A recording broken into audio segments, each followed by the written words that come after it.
नमस्कार दोस्तों। आज की कहानी धर्मवीर भारती की उल्टा।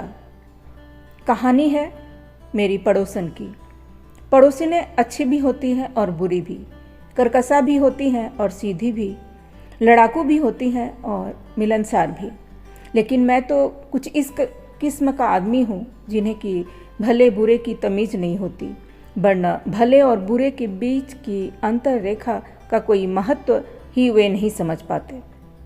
फल्ला आदमी शराब पीता है इसलिए वह बुरा है, फल्ला आदमी खद्दर पहनता है इसलिए अच्छा है, फल्ला यह करता है इसलिए दुष्चरित्र है, फल्ला वह करता है इसलिए सच्चरित्र है।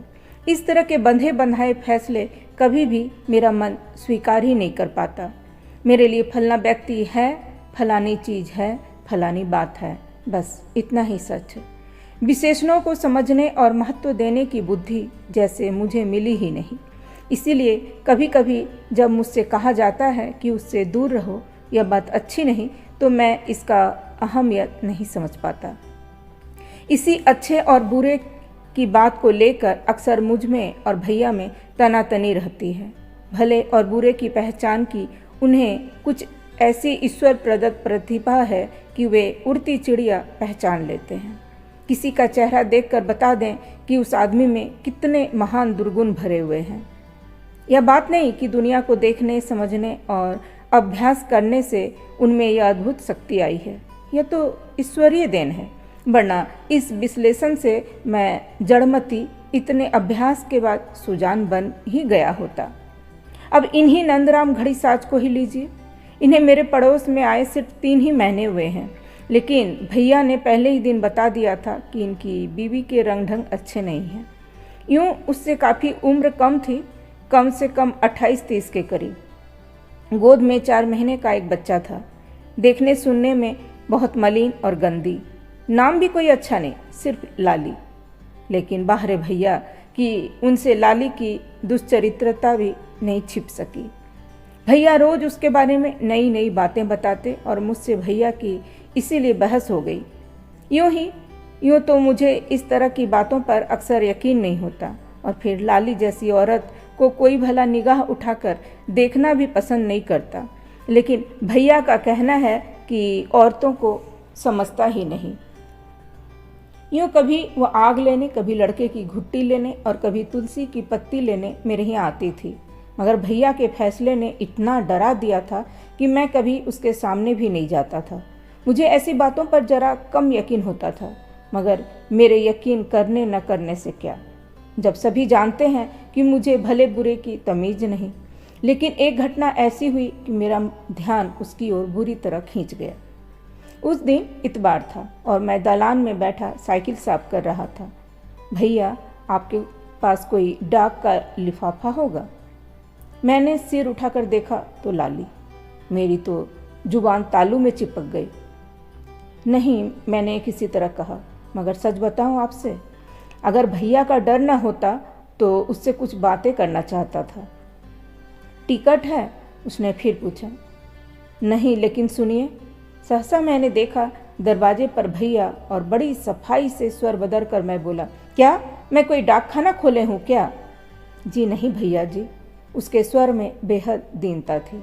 आज इतवार है, एक ज़रूरी खत लिखना था। सोचा शायद आपके पास हो, आप नाराज़ न हो। और जैसे लगा वह अभी रो पड़ेगी। उसके बाद वह मुड़ी और चली गई। अब भैया आए और पहले उन्होंने बड़ी विश्लेषणात्मक निगाह से मुझे सिर से पैर तक देखा और बोले, क्या कह रही थी?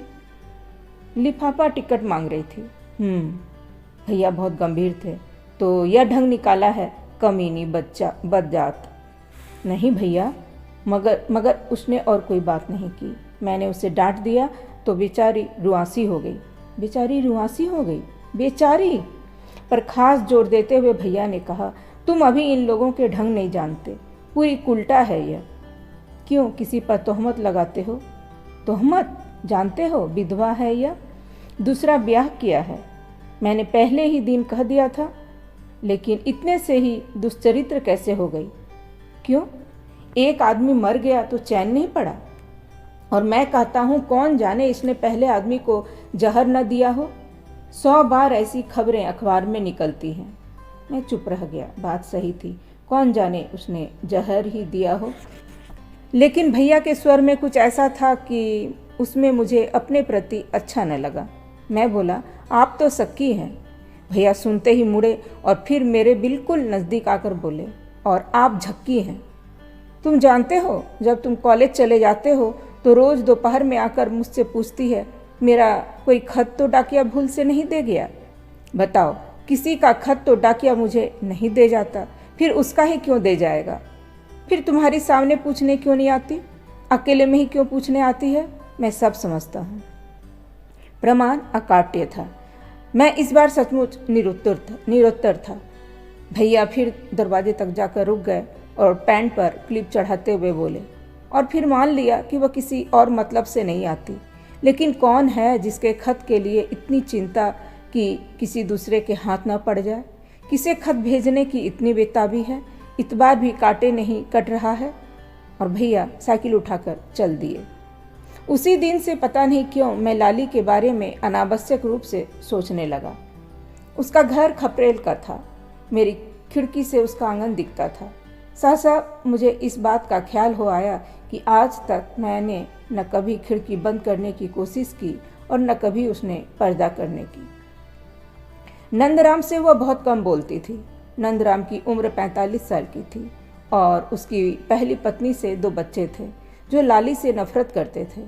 जब नंदराम खाना खाकर अपनी खिचड़ी मूँछों को पोंछता हुआ और दांत खोदता हुआ बाहर चबूतरे पर जा बैठता तो दोनों बच्चे लाली की शिकायत करते और कभी कभी नंदराम भी कह उठता, कमीनी है बदजात।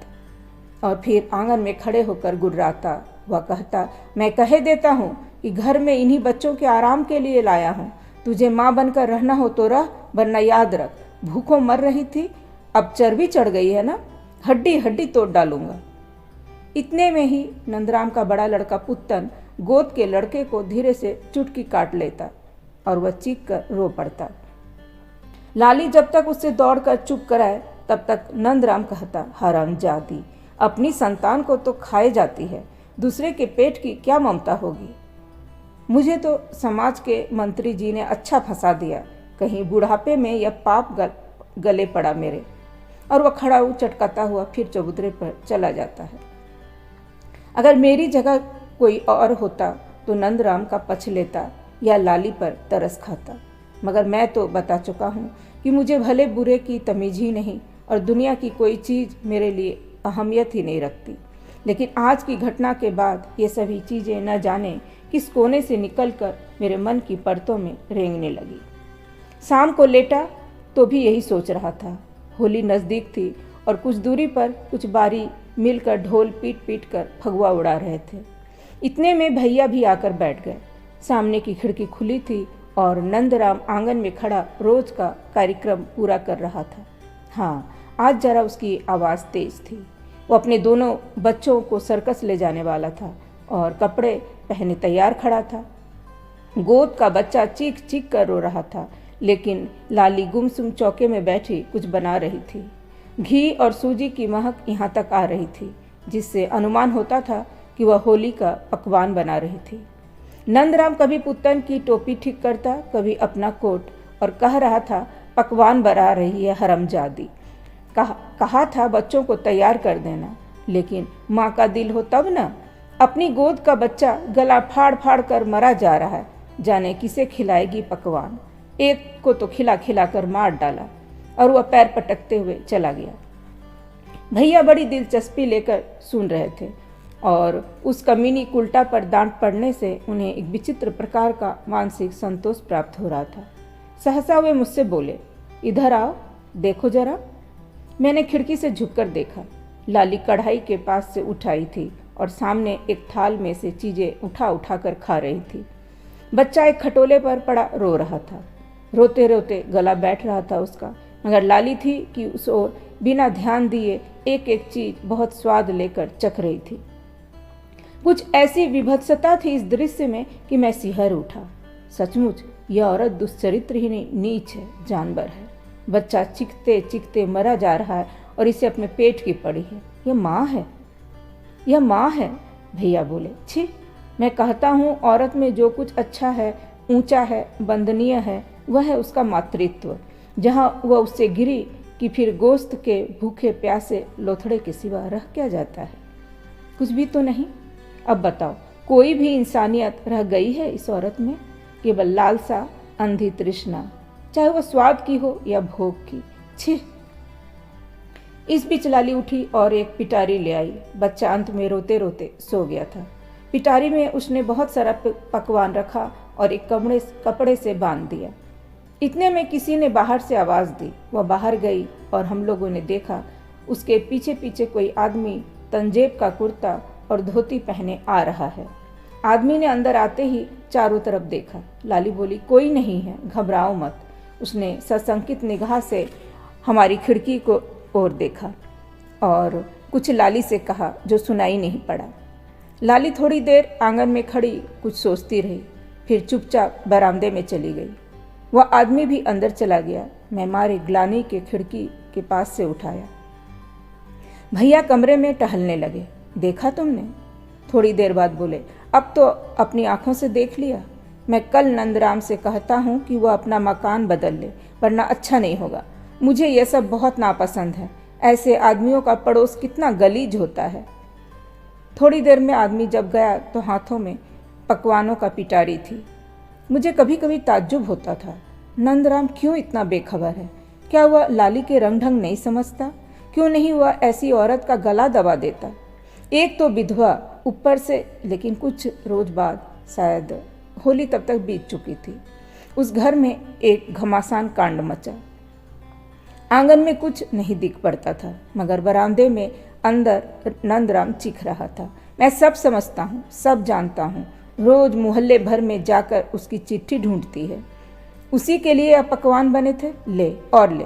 घम घम मारपीट शायद हो रही थी, क्योंकि नंदराम के दोनों बच्चे पुत्तन खास तौर से ताली बजाकर नाच रहे थे।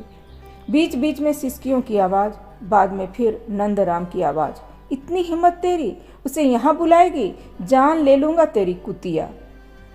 उसके बाद रोते रोते कुछ लाली ने कहा जो सुनाई नहीं पड़ा, और थोड़ी देर के लिए नंदराम की आवाज़ आनी बंद हो गई। मैंने भैया की ओर देखा। वे बहुत खुश नज़र आते थे। बोले, आज पता लगा है, उसी को लिख रही होगी खत जो उस दिन आया था ना? सहसा नंदराम फिर चिक्कर बोला, मैंने एक दफ़े कह दिया ना, खबरदार जो उसे खत लिखा, तेरी अंगुलियां काट कर मिर्चा भर दूंगा। लेकिन उससे भी ज़्यादा जोर से चीख कर लाली बोली, मैं लिखूंगी लिखूंगी, हत्यारे, कसाई निपुते। और सहसा वह बरामदे में से निकलकर बाहर भागी। नंदराम उसके पीछे लपका, मगर यह ले वह ले, और लाली मेरे आंगन में मौजूद लगी चीखने, माँ जी बचाओ, माँ जी, कसाई मारे डालता है मुझे। माँ अष्टमी पूजने गई थी, मेरे काटो तो खून नहीं। भैया कुछ कहने ही वाले थे कि इतने में नंदराम चीखता चिल्लाता हुआ आया और उसके बाल पकड़कर घसीटता हुआ ले गया। भैया ने कहा, जाओ दरवाज़ा बंद कराओ। मैं नीचे उतरा कि आंगन में ही मेरी निगाहें मुड़े हुए पोस्टकार्ड पर पड़ी जो लाली के आंचल से गिर पड़ा था। शायद यही उसके प्रेमी का खत था जिस पर कोहराम मचा हुआ था। उठाऊं या ना उठाऊं? अंत में मैंने उठा ही लिया। किसी बहुत कम पढ़े लिखे की बहुत त्रुटिपूर्ण हस्तलिपि में था। श्रीमती माता जी, आगे समाचार यह है कि आपके भेजे हुए पकवान मिले। आपने जो लिखा है कि एक बार इलाहाबाद चले आना, वह मैं इम्तहान बाद आऊँगा एक दिन के लिए, पर मैं ठहरूंगा नहीं, क्योंकि आपने शादी कर लिया है। और रहा हम तो उस कुल बालों की बात सुनने के लिए और पुत्तन की मार खाने को, मैं उस बार इलाहाबाद गया। आपने कहा कि मेरा लड़का नालेख है, स्कूल से भाग आता है, और नंदराम ने हजारों बातें सुनाई। हमको नंदराम की बात सुनने की बर्दाश्त नहीं है।